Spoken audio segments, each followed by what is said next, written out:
அவள் பையனை அனுப்பிச்சு இட்டுன்னு வர்றேன் நான். மற்றவங்க மதிக்கிற மாதிரி பேண்ட் சட்டையை போட்டு இன் பண்ணிக்கிட்டு ஷூ ஒன்று மாட்டிக்கிட்டு ஐடி கார்டை போட்டுன்னு ஆபீஸ் போகணும்னு ஆசை தான். என்ன பண்றது? 4 பேர் மதிக்கிற மாதிரி வாழ்ற இந்த வாழ்க்கை.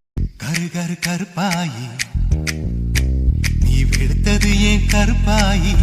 தொட தொட தொட மாட்டேன், தொட்டா நானும் விட மாட்டேன்.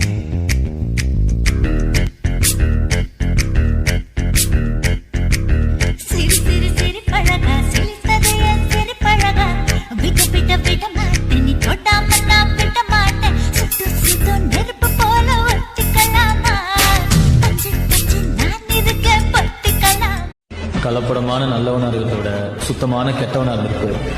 துணியும் போது குத்தும் ஊருக்குள்ள நிமிந்தேதான் நடக்கணும், வழியே இல்ல. தொண தேடி பென தேடும் உலகத்துல தனியாவே